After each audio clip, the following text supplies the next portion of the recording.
Dios les bendiga, hermanos queridos, ¿cómo están? Vamos a retomar entonces el análisis de síntesis bíblica 2 y en esta oportunidad, bueno, vamos a ver los evangelios. La palabra evangelios significa buenas noticias y esta noticia está referida al nacimiento, la vida, el ministerio, la enseñanza, muerte y resurrección de Jesucristo, que es el Mesías Salvador prometido. Eh, el Evangelio está centrado en la persona, en la obra, muerte y resurrección de Jesús. Cuatro son los evangelistas que se ocupan de compilar la vida de Jesús y cada uno enfatiza algún aspecto de su persona. En Mateo vamos a ver al Mesías Rey. Justamente el libro de Mateo está destinado a los judíos y él enfatiza a Jesucristo como el heredero del trono de David. Recuerdan la promesa hecha al rey David de que de su descendencia Dios establecería un reino que no tendría fin.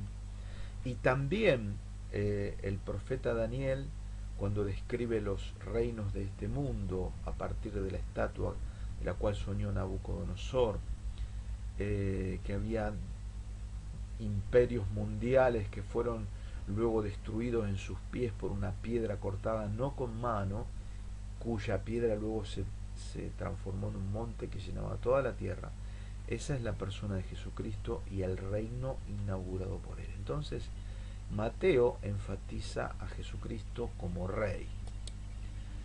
Marcos, que es el evangelio destinado principalmente a los romanos, que eran personas prácticas, dedicadas a lo utilitario, enfatiza la parte de servicio de Jesús, sus obras, su ministerio, sus milagros, sus viajes. Entonces, ese es el aspecto que Marcos resalta. Lucas, sin embargo, resalta la humanidad de Jesús. Vamos a ver allí que él resalta las emociones del Señor, su cansancio, sus viajes, sus relaciones, sus afectos, las emociones de él y todos los aspectos relacionados a su vida humana. Entonces, Lucas va a enfatizar ese aspecto. Y Juan es aquel evangelio que cuando comienza ya ni siquiera arranca desde el nacimiento de Jesús, sino que arranca desde la eternidad, enfatizando el verbo que existía con Dios y era Dios y luego se hizo carne. En realidad está hablando de la preexistencia de Jesús.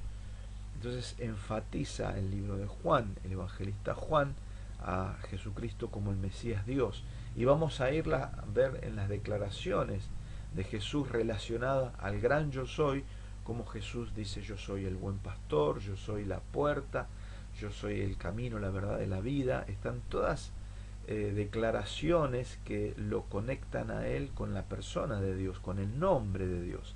Entonces también en el libro de Juan vamos a ver cómo Juan enfatiza la omnisciencia de Jesús. Entonces, bueno, cada uno de los evangelistas enfatiza un aspecto de la personalidad o de los ministerios de Jesucristo. Los profetas del Antiguo Testamento lo vieron en sus múltiples funciones de rey, profeta, sacerdote y sacrificio.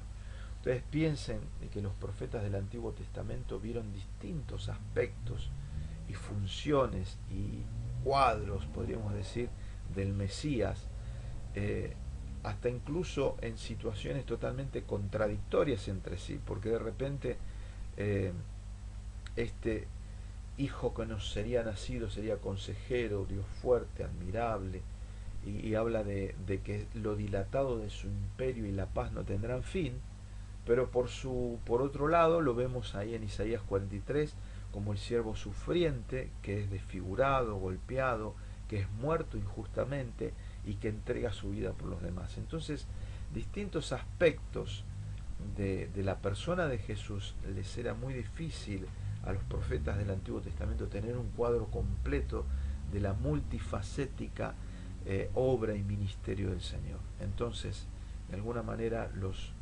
evangelistas van ordenando ese cuadro para poder entender y poder abarcar un poco mejor la obra del Señor. Los evangelios. La vida de Jesús relatada en los evangelios está descrita en tres grandes bloques. Primero, el nacimiento de infancia. Segundo, ya pasando a su edad adulta, el ministerio público de 3 años, y en especial énfasis en la última semana, el juicio, la muerte, la resurrección y la ascensión del Señor. Mateo presenta a Jesucristo el Mesías prometido. Fue escrito principalmente para los hebreos y contiene constantes citas del Antiguo Testamento que confirman a Jesús como el Mesías predicho por los profetas.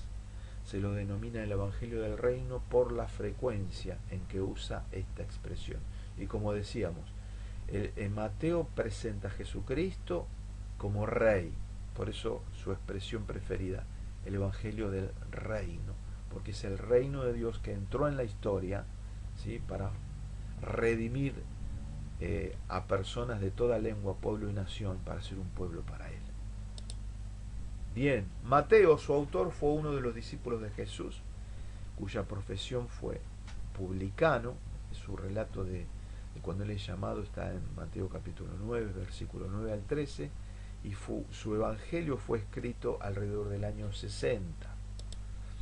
Las divisiones principales del libro: la llegada del rey, capítulo 1 al 2, 23, la proclamación y manifestación del reino, del 3 al 16, el rechazo del rey y del reino, capítulo 16 al 20, la última semana del rey, del 21 al 25, la muerte y resurrección de Jesucristo, en el capítulo 26 al 28. Bien, hablando de la llegada del rey, Mateo presenta su evangelio comenzando con la genealogía. La genealogía es un registro de la ascendencia de una persona. Y Mateo se centra en la ascendencia de José, padre adoptivo de Jesús, en tanto que Lucas sigue la línea ascendente de María. Por eso son distintas. En esta genealogía que presenta Mateo,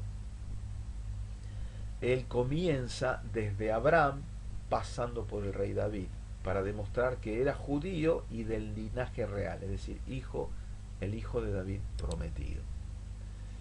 Bien, Mateo, como les decía, cita permanentemente a los profetas que indicaban coordenadas y señales para poder identificar inequívocamente la persona del Mesías Salvador, dónde nacería, digamos, dónde desarrollaría su ministerio, cómo sería llamado, ¿verdad? Todas esas cosas, toda la cantidad de profecías, que son más de 300 que hay en el Antiguo Testamento, cómo tuvieron su exacto cumplimiento en el Señor Jesús. Así que Mateo, que está dirigido principalmente a los judíos, enfatiza el cumplimiento de las profecías en la persona de Jesús. Y resalta en la genealogía algunas personas como Jacob, que era suplantador, un hombre que engañó a su hermano, a su padre, y que trató de engañar con astucia a su suegro, ¿verdad? Pero tuvo su encuentro transformador allí en Peniel, y Dios trató con ese hombre, lo transformó a través de sucesiones, de cosas, de pruebas. Vemos a Judá y Tamar, vemos a Rahab, a Ruth, a Salomón, hijo de David, con Betsabé. Es decir, humanamente hablando, vemos deficiencias, vemos personas que no eran perfectas, vemos a Ruth la moabita, ¿verdad? En realidad, aquellos que formaron parte, a Rahab, que formaron parte de la genealogía, fue por gracia que ellos entraron a ser parte de la línea de sangre del Señor. Y nosotros que somos sus hijos espirituales es solamente por gracia que podemos estar en Él y con Él. También vemos cómo se desarrolla el Evangelio y comienza con el nacimiento en el entorno de una familia humilde y sencilla. Dios usa una familia y Dios usa una parejita para desarrollar su historia. Y vamos a ver permanentemente, la Biblia es la historia de personas que tienen una relación personal y real. Es decir, no es un compendio de teología, no es un compendio de razones y de verdades abstractas, sino que es Dios con nosotros, relacionándose, obrando en las circunstancias cotidianas de la vida del hombre. Mateo capítulo 1 del 18 al 25 y Lucas 1 al capítulo 2, 1 al 7 vemos cómo Dios se hace hombre y escoge una humilde familia de Palestina para manifestarse al mundo. Vemos también cómo esta parejita experimentó y tuvo que pagar un alto precio para ser los padres de Jesús de Nazaret. Vemos ahí en el nacimiento de Jesús como en principio dice ahí Mateo capítulo 1 que el nacimiento de Jesucristo fue así.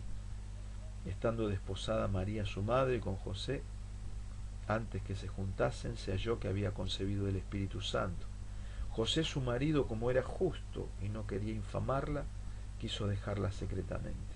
Y pensando él en esto, he aquí un ángel del Señor le apareció en sueños y le dijo: José, hijo de David, no temas recibir a María tu mujer, porque lo que en ella es engendrado del Espíritu Santo es. Y dará a luz un hijo, y llamará su nombre Jesús, porque él salvará a su pueblo de sus pecados. Todo esto aconteció para que se cumpliese lo dicho por el Señor por medio del profeta cuando dijo: he aquí una virgen concebirá y dará a luz un hijo, y llamará su nombre Emmanuel, que traducido es Dios con nosotros. Y despertando José del sueño, hizo como el ángel del Señor le había mandado y recibió a su mujer. Pero no la conoció hasta que dio a luz a su hijo primogénito y le puso por nombre Jesús. Dios, piensen como venía diciendo en el contexto anterior, ¿no?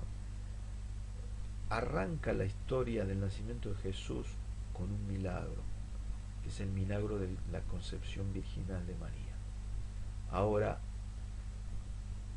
era necesario ejercer fe y confianza en el poder de Dios, en la intervención de Dios para aceptar esta obra sobrenatural. Y esto, para la mente humana, carnal, es un escándalo. Y produjo un escándalo, porque puso en duda la pureza sexual de María.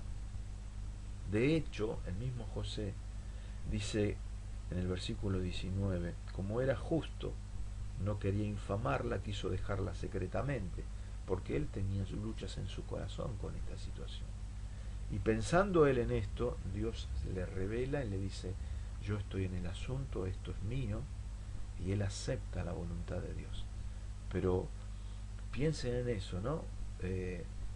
Pagó un alto precio de incomprensión, de persecución, de viajes sorpresivos, y hacer la voluntad de Dios no es fácil humanamente hablando. Muchas de las cosas que experimenta el discípulo de Jesucristo son cosas incomprendidas por los demás, criticadas por los demás, puestas en duda, y también la persecución forma parte de aceptar a Jesucristo como nuestro Señor. Estas son todas cosas que experimentó esta familia que quiso participar del propósito de Dios. Dios elige escribir su mensaje a través de las vidas humildes de personas comunes. El Evangelio no es una teoría o un sistema teológico complejo e inalcanzable. El Evangelio es Emmanuel, Dios con nosotros, viviendo en medio de nosotros. La Biblia es el relato de las experiencias de seres humanos sencillos y comunes que experimentan una relación viva y personal con Dios. Gloria a Dios. El Evangelio, muchos de los intelectuales de este momento lo rechazan por su simpleza. Y muchos de los intelectuales de este mundo, de hoy y de siempre, les pareció muy sencillo. Y se autoexcluyen por su orgullo intelectual. Pero vamos a ver cómo los humildes, los sencillos, los que confían, los que tienen un pensamiento de niños, como dice Jesús, son los que le conocen y los que entran a la salvación. El milagro de la encarnación, como dice Filipenses, capítulo 2, 5 al 8, y ya me meto en la parte teológica de esto, es decir, la encarnación, el nacimiento de Jesucristo tiene que ver con el milagro de la encarnación. Es Dios que se hace hombre para habitar con nosotros. Renuncia temporalmente a sus atributos de deidad, se humilla a sí mismo, toma la condición de hombre y aún más, estando en la condición de hombre, se hace siervo y sirve a todo su entorno y entrega su vida como sacrificio por todos los hombres. Entonces, ahí dice Filipenses capítulo 2,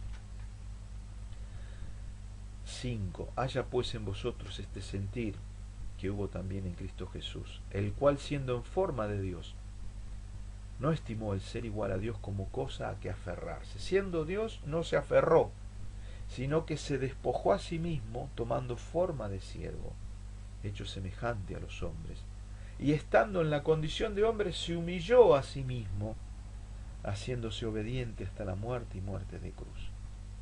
Por lo cual Dios también le exaltó hasta lo sumo, y le dio un nombre que es sobre todo nombre, para que en el nombre de Jesús se doble toda rodilla de los que están en los cielos y en la tierra y debajo de la tierra, y toda lengua confiese que Jesucristo es el Señor, para gloria de Dios Padre.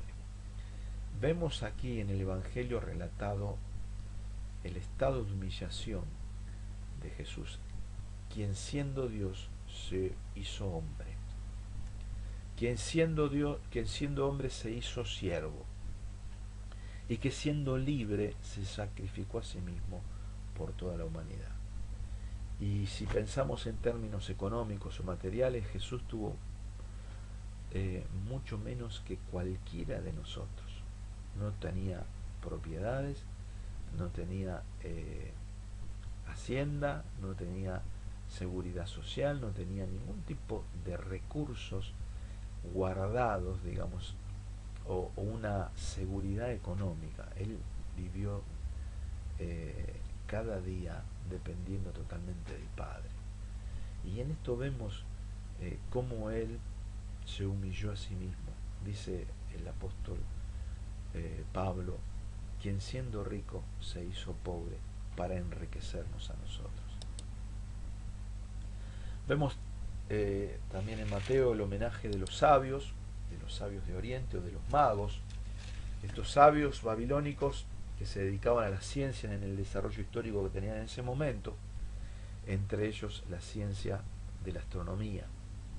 Y fue allí que, analizando las estrellas, ellos descubren una estrella no identificada, la cual les llamó la atención y los fue guiando hasta Belén.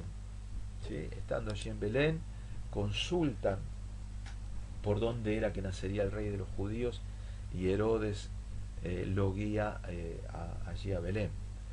3 ofrendas que tienen los magos allí en el capítulo 2, versículo 11. Dice que ofrecieron presentes: oro, incienso y mirra. El oro simboliza la realeza, que Jesucristo es rey. El incienso era utilizado para la adoración, entonces simboliza su deidad. Y la mirra era una especie que se usaba para ungir a los muertos y anticipa su sacrificio, su muerte sacrificial por toda la humanidad.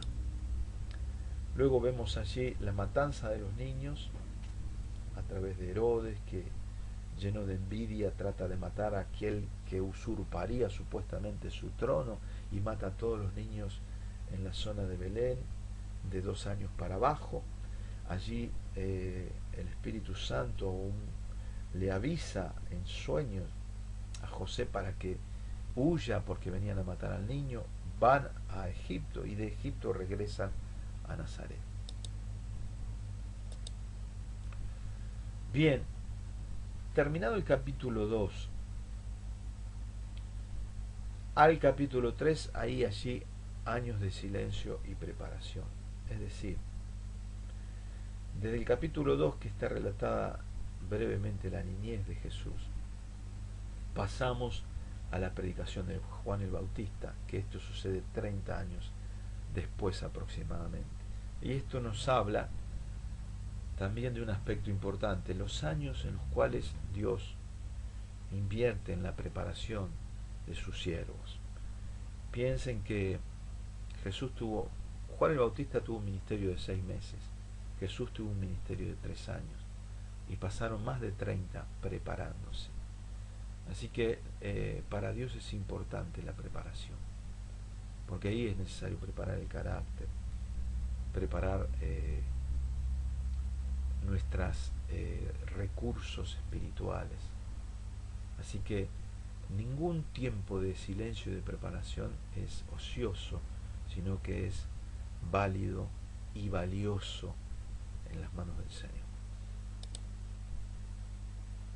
Bien, como decía, termina la familia de Jesús establecida en Nazaret, y acá en capítulo 3 comienza el misterio de Juan el Bautista. Juan el Bautista, capítulo 3, versículo 1 al 17. Juan fue el último profeta del Antiguo Testamento, y su misión fue preparar la venida del Mesías, como decía Isaías 43, ¿verdad? Vamos a leer lo que dice el capítulo 3. En aquellos días vino Juan el Bautista predicando en el desierto de Judea y diciendo: arrepentíos, porque el reino de los cielos se ha acercado. Pues este es aquel de quien habló el profeta Isaías cuando dijo: voz del que clama en el desierto, preparad el camino del Señor, enderezad sus sendas. Y Juan estaba vestido de pelo de camello y tenía un cinto de cuero alrededor de sus lomos, y su comida era langostas y miel silvestre. Y salía a él Jerusalén y toda Judea y toda la provincia de alrededor del Jordán, y eran bautizados por él en el Jordán, confesando sus pecados. Y al ver él que muchos de los fariseos y de los saduceos venían a su bautismo, les decía: generación de víboras, ¿quién os enseñó a huir de la ira venidera? Haced pues frutos dignos de arrepentimiento, y no penséis decir dentro de vosotros mismos: a Abraham tenemos por padre, porque yo os digo que Dios puede levantar hijos a Abraham aún de estas piedras. Y ya también el hacha está puesta a la raíz de los árboles, por tanto todo árbol que no da buen fruto es cortado y echado al fuego. Yo a la verdad os bautizo en agua para arrepentimiento, pero el que viene tras mí, cuyo calzado no soy digno de desatar, es más poderoso que yo. Él os bautizará en Espíritu Santo y fuego. Su aventador está en su mano, y limpiará su era, y recogerá su trigo en el granero, y quemará la paja en fuego, que nunca se apagará. Fíjense cómo Juan el Bautista llamó al arrepentimiento. Arrepentíos, porque el reino de los cielos se ha acercado. La palabra arrepentimiento viene del griego, es metanoeo, que significa cambio de mente, y en sus implicancias significa apartarse del pecado y volverse a Dios. El arrepentimiento, la fe y la conversión son tres aspectos de un mismo acto. Arrepentirse significa poner nuestra fe en Jesucristo y convertirnos, abandonar el pecado y volvernos a Dios. Advirtió Juan el Bautista que la llegada del Mesías significaría el juicio de Israel, es decir, la ruptura de un sistema religioso hipócrita, ceremonial, formal, y también la muerte del antiguo pacto y el comienzo de la iglesia y de la vida en el Espíritu. Entonces, era un cambio drástico que venía a partir de la vida de Jesucristo. Y este juicio se materializó en el año 70, cuando el emperador Tito destruyó la ciudad de Jerusalén y los judíos fueron expatriados y huyeron a distintos lugares del mundo, y cuyos efectos duraron hasta 1948, en este siglo pasado, en la última parte de este siglo pasado, cuando el Concierto de Naciones, especialmente las Naciones Unidas, reconocieron al Estado de Israel. O sea, ellos rechazaron al Mesías, pero hubo un juicio de Dios tremendo que vino sobre la nación de Israel. Y Juan el Bautista lo anticipó, porque él dice en el versículo 12 del capítulo 3, su aventador está en su mano. El aventador era como un lienzo donde se levantaba el grano junto con los residuos y el viento producía la limpieza de la paja y quedaba el grano desnudo sobre la tela, ¿no? Entonces dice, su aventador está en su mano y recogerá su trigo en el granero y quemará la paja en fuego que nunca se apagará. Es decir, la nación de Israel en la venida de Jesucristo fue juzgada.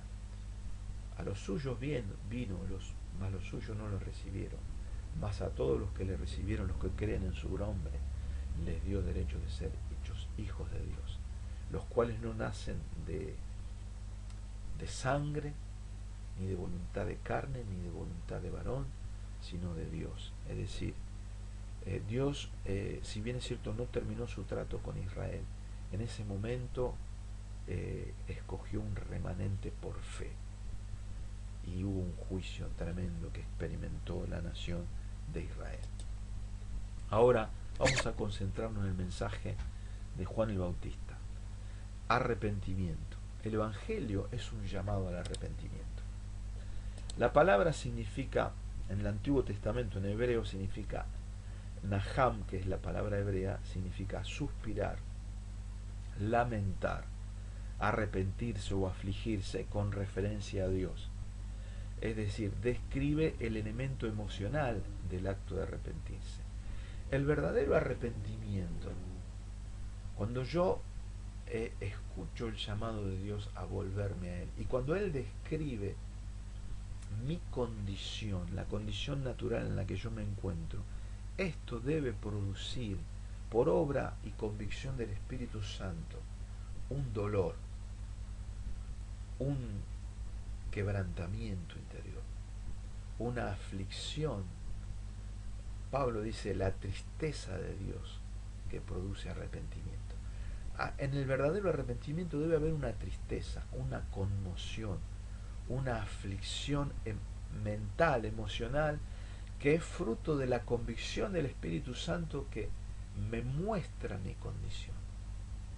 Entonces, el arrepentimiento sacude las raíces más íntimas de nuestra vida.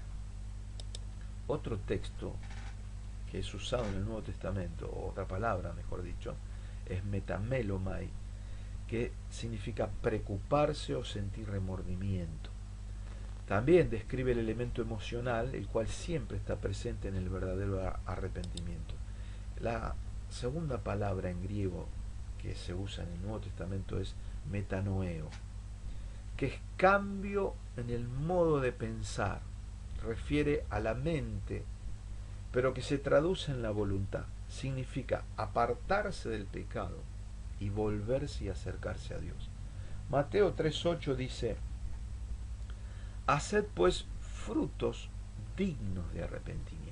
Es decir, cuando dice, venían los fariseos, los saduceos, los religiosos de aquel momento, y ellos estaban llenos de teoría, de formalidades, de ritos externos, pero le dice, transformen su conducta. Por más que ustedes hablen, digan, piensan, reciten, pero si su conducta no es digna de la justicia de Dios, no es santa, no es pura, todo ese formalismo no sirve para nada. Le estaba diciendo, no impresionan para nada a Dios con su ropa, con sus oraciones, con sus ritos, con sus ceremonias. Entonces le está diciendo, tienen que arrepentirse. Son formalmente religiosos, pero su corazón está lejos de Dios. Entonces le dice, hagan pues frutos dignos de arrepentimiento. Es decir, cambien su conducta, su forma de hablar, su forma de sentir, sus intenciones, sus motivaciones. Y acá está el tema fundamental donde Jesús chocó con su contexto religioso. Ellos aceptaban una religiosidad externa, de rituales, de formalismos, de recitar cosas de memoria, pero seguían teniendo en el corazón odio, seguían siendo soberbios, seguían siendo avaros, fornicarios, llenos de orgullo nacionalista. Es decir, su corazón estaba totalmente contaminado de malos pensamientos, de malos sentimientos, de malas motivaciones, orgullosos, egoístas, soberbios, mal pensados, llenos de cosas que no se veían en lo exterior, pero Dios que ve el corazón veía ese corazón contaminado y corrupto. Entonces, ese fue uno de los choques más grandes que Jesús tuvo con la sociedad de su momento, que ellos pretendían tapar su verdadera condición del corazón a través de religiosidad externa, puramente formal. Entonces los llama a arrepentirse. No sirve la religión. La religión externa, formal, no sirve para nada. Hay que cambiar. Dice, cambiar el modo de pensar, apartarse del pecado y volverse para acercarse verdaderamente, de corazón, a Dios. Mateo 3:8 decía, haced pues frutos dignos de arrepentimiento. Jesús predicó exactamente las mismas palabras. Mateo capítulo 4, versículo 17 dice, desde entonces, cuando terminó el ministerio público de Juan el Bautista, que fue encarcelado, comienza el ministerio de Jesús, y él que dice, Mateo 4:17, arrepentíos porque el reino de los cielos se ha acercado. Exactamente las mismas palabras. Y también es el mensaje de los apóstoles. Hechos capítulo 26-20, cuando está haciendo su defensa ante el rey Agripa, el apóstol Pablo, allí en el capítulo de Hechos 26-20, dice lo siguiente, en el 19, por lo cual, oh rey Agripa, no fui rebelde a la visión celestial, sino que anuncié primeramente a los que están en Damasco y Jerusalén, y por toda la tierra de Judea y a los gentiles, que se arrepintiesen y se convirtiesen a Dios, haciendo obras dignas de arrepentimiento. Es decir, Juan el Bautista, Jesús, Pablo y también Pedro, lo vamos a ver en Segunda Pedro capítulo 3 versículo 9, dice, el Señor no retarda su promesa según algunos la tienen por tardanza, sino que es paciente para con nosotros, no queriendo que ninguno perezca, sino que todos procedan al arrepentimiento. Entonces, el Evangelio es un llamado al arrepentimiento, abandonar el pecado, abandonar la injusticia, abandonar las malas obras, abandonar la vida egocéntrica centrada en mí mismo, abandonar mis propios proyectos, mis propios planes, el hacer mi voluntad, el ir a la cruz, morir al yo y volverse a Jesucristo, volverse a Dios. Ese es el llamado al arrepentimiento. Estaba corrigiendo unas clases hace un tiempito y hablábamos sobre qué significó el amor de Dios o qué significó la salvación, y una persona decía: cuando Dios vino a mi vida no me pidió nada a cambio. Y eso no es verdad. Dios te pide todo. Te pide que renuncies a tu vida. Te pide que abandones tus metas egocéntricas. Te pide que abandones esa vida centrada en el yo, que la lleves a la cruz, que eso es el pecado básicamente, la vida autónoma, independiente, autosuficiente. Renunciar a esa vida y volvernos a Dios para que Él sea el centro de nuestra vida. Entonces, ¿cómo que no nos pide nada? Nos está pidiendo que nos arrepintamos, que abandonemos el pecado. Básicamente el pecado es la vida humana por sí mismo, o sea, el ego, el yo, esa vida independiente y autónoma. Abandonar esa vida, volverse, darse vuelta para poner a Jesucristo como nuestro Señor, nuestro Dios, nuestro Rey, el que manda en nuestra vida. En eso consiste el arrepentimiento. Arrepentimiento, fe y conversión. Vamos a ver aspectos de esto y ya con esto estamos terminando la clase de hoy. Arrepentimiento, como decíamos, la palabra griega es metanoeo, que es un cambio en la manera de pensar y apartarse del pecado y volverse a Dios. La fe es la confianza, es el creer en las verdades del Evangelio y es en apropiarme de las verdades del Evangelio, y es creer, confiar en las verdades del Evangelio. La fe, allí en Juan 1.12 está bien descrita estos tres elementos, que es, vamos a leerlo, Juan 1.12.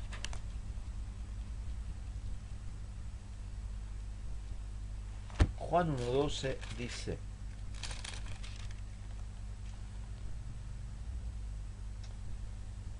mas a todos los que le recibieron, a los que creen en su nombre, les dio potestad de ser hechos hijos de Dios.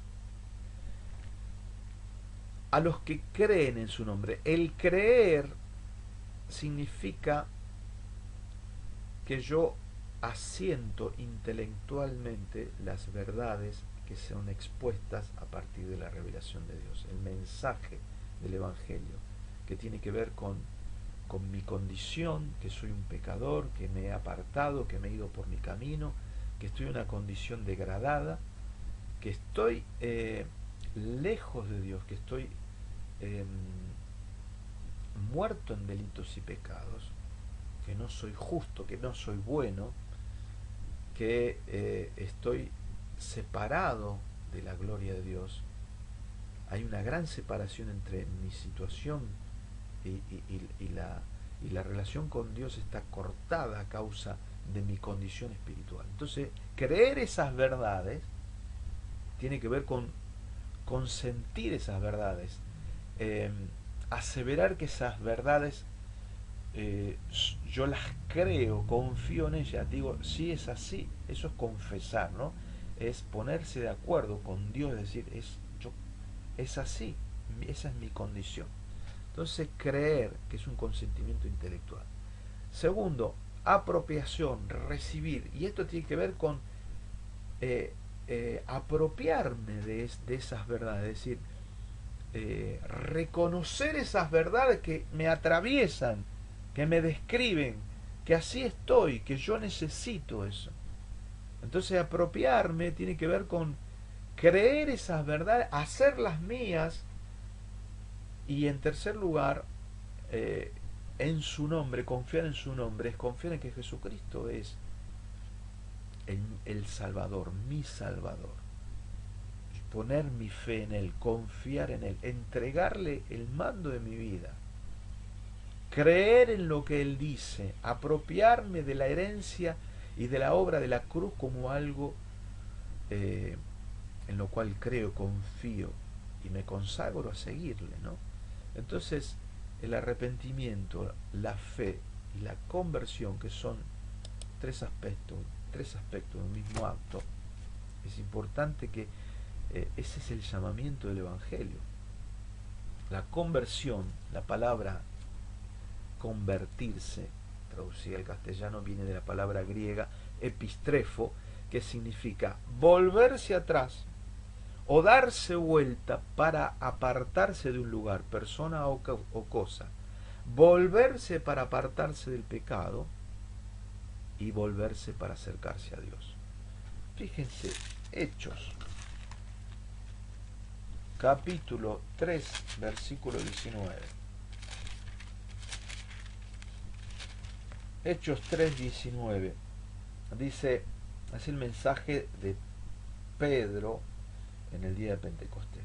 Dice, así que arrepentíos y convertíos para que sean borrados vuestros pecados, para que vengan de la presencia del Señor tiempos de refrigerio, y Él envía a Jesucristo que os fue antes anunciado. Fíjese, en Lucas 15, 17 al 20, está relatada ahí la conversión de el hijo pródigo, y fíjense lo que sucede, que es la parábola, la enseñó Jesús, ¿no? Lucas 15, versículo 17 al 20, dice, y volviendo en sí, cuando el hijo pródigo estaba en pobreza, en la ruina, pasando hambre y cuidando cerdos, dice el versículo 17, y volviendo en sí, cambio de mente, dijo, ¿cuántos jornaleros en la casa de mi padre tienen abundancia de pan y yo aquí padezco de hambre? Empieza a cambiar. Y entonces dice ahí, me levantaré e iré a mi padre y le diré, Padre, he pecado contra el cielo y contra ti. Ya no soy digno de ser llamado tu hijo, hazme como uno de tus jornaleros. Se produce la convicción, se produce el cambio de mente y apartarse de ese lugar y volverse, dice, para Dios, ¿no? Y levantándose vino a su padre, y aun cuando estaba lejos lo vio su padre, fue movido a misericordia, y corrió y se echó sobre su cuello y le besó. Y el hijo le dijo, Padre, he pecado contra el cielo y contra ti, y ya no soy digno de ser llamado tu hijo. Arrepentimiento, fe y conversión. Vemos como acá se ven expresadas de manera clara de un mismo acto los tres aspectos, ¿verdad? Y fíjense Proverbios 28:13, que es muy conocido. El que encubre su pecado no prosperará, mas el que los confiesa y se aparta hallará misericordia, ¿verdad? Ahí está también cambio de mente en cuanto al pecado, en cuanto a Dios. Apartarse del pecado, confesar el pecado, volverse a Dios, apartarse del pecado y volverse a Dios. Bien, acá vamos a terminar en esta hora, pero es importante meditar en este aspecto sobre el arrepentimiento, porque el Evangelio es un llamado a un arrepentimiento verdadero. El arrepentimiento verdadero involucra las cosas de las cuales estábamos diciendo. Señor los bendiga.